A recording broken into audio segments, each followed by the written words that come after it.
I can't believe we're at the point where the track selection has almost been doubled from its already massive roster. This wave added to the already high quality tracks that we've been getting in recent waves. And I feel as if some of the best tracks were courses that were brand new to me. It was so refreshing to see that most of the new tracks here were great, and only really one track felt like a letdown. You've seen the thumbnail, so let's get right into it. Daisy Cruiser is very iconic, I can't deny that. The theming is excellent. The room where the tables move is such a clever obstacle for the course, and the whole design of the track feels very organic. However, there's too many boring sections on this track. The middle of the track is interesting, but there are so many straight paths with nothing to do. Couple that with there being no shortcuts, and most of the track feels very uninspiring. It's definitely not as bad as some city tracks, but I really feel indifferent about this track. Vancouver Velocity has a lot of good elements to it. The first lap starts off really strong, but it's just downhill from then on. Any city track that features a park or some sort of non-city area always wins points with me, as it feels a lot more open and distinctive. I really wish you could have cut across this section, as last wave it felt like they were allowing way more shortcuts to be possible, but it still doesn't take away from this first lap. The second lap is also pretty good, as it still shows off more of Canada without feeling too samey. There's a great park section that has a shortcut that is really hidden. I already give this... Hold up. Nin Skip has got those shortcuts, dude. The ice rink is also a great addition, as it shows off the culture as well as being a consistently difficult obstacle. But from that point on, there's really nothing to this track. The third lap drags on for way too long and retreads similar ground without adding any exciting parts. If it weren't for the third lap, I would definitely rank this track higher. I haven't talked about Mario Kart Wii that much on this channel, but I consider it to be the second best Mario Kart game, after this one of course. But one of the main reasons I love it is due to the track selection, coupled with how intense it feels to drive those courses. Moonview Highway was my favourite Mario Kart Wii track back in the day, but this remake just doesn't bring the same intensity to the original.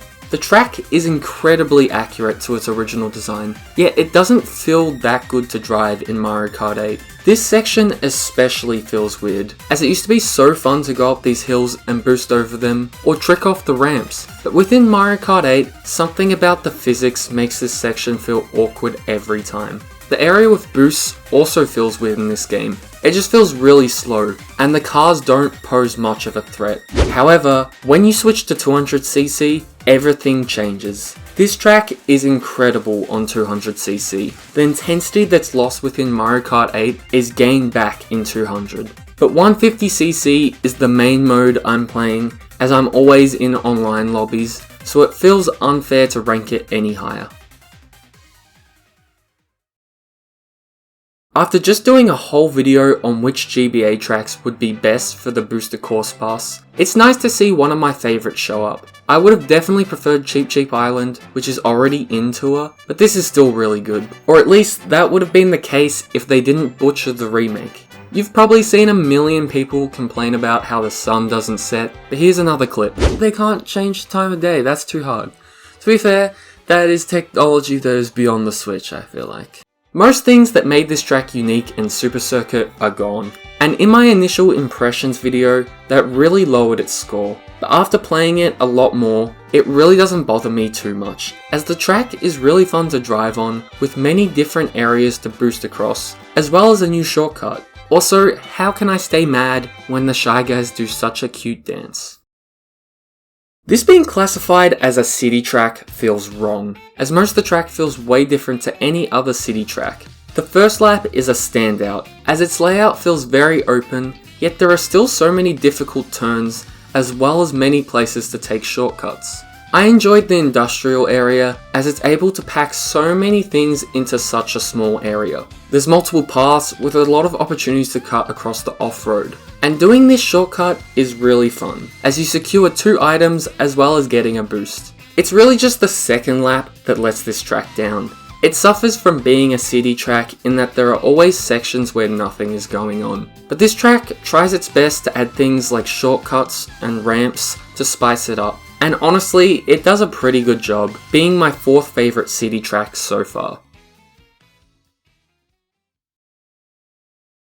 Mario Kart Wii fans have been eating good. For some reason, Nintendo has added all the best Mario Kart Wii tracks. Then for games like Mario Kart 7, which I think has the best track selection, has left out some of the all-time classics in favour for Toad Circuit. But Koopa Cape was a home run, as even though it leaves out the challenging tunnel section, it's frickin' Koopa Cape. The rest of the track is a banger, it just doesn't matter. I always thought the Wii version looked really nice, but after seeing how it looks now, I can't go back. Like, the mix of bright orange and green goes so well together. Then the water section manages to look even better.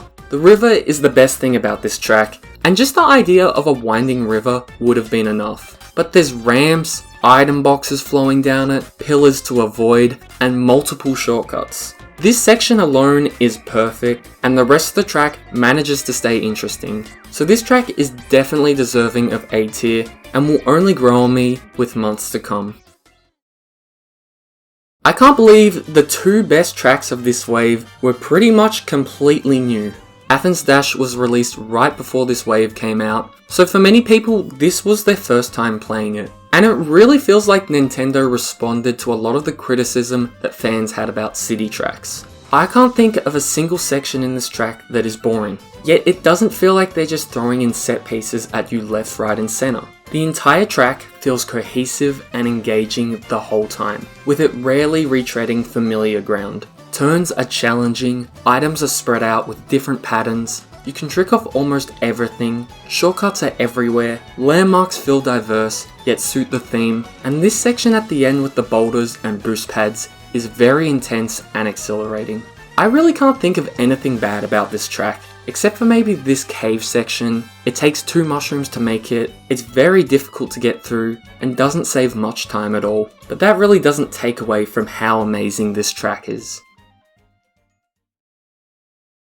It is so amazing to see that the original tracks are just getting better and better. With Yoshi's Island, it was amazing to see another Nintendo franchise fully realized in a Mario Kart track. But with this track, it's amazing to see a completely original idea have so much attention to detail put into it. I mean, the opening section, I can already see 4 references to the Mario franchise, and there's probably hundreds more. It feels similar to Ribbon Road in that there are so many unnecessary things in the background that most people won't notice, but it just adds to the atmosphere and enhances the track even more. Another thing this track has in common with Ribbon Road is that it's so fun to drive. The pipe section is so creative with how it uses a cramped space and gets the most out of it. Item boxes and coins flow down with you, there's little nails popping out everywhere to trick off, and I love how for some reason there's a perfectly set up shortcut with off-road. Not sure how that happens in your pipes, but it definitely makes for an interesting Mario Kart track. The fan is a bit annoying in this section, and I can't recall any other track that has a mechanic like this, so getting used to it was weird. But I think its purpose was to either pose a challenge or to force players onto the half-pipe, which is a great idea. Like I mentioned in the last ranking video, the half-pipes feel pretty useless in most tracks, so any way Nintendo can get us to use these half-pipes is fine with me. It also makes using a boost here way more efficient, as you can completely bypass the fan. The ending section is magnificent.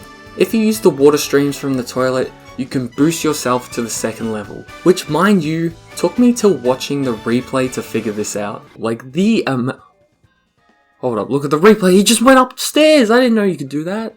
It's really well hidden, and I wouldn't be surprised if some people still didn't know about this. There's also more hidden paths after the gliding section. This one here I've been unable to get to. Every time I try to get there, I'm just short of making it. But that doesn't annoy me, as it only adds to the replay value of this course.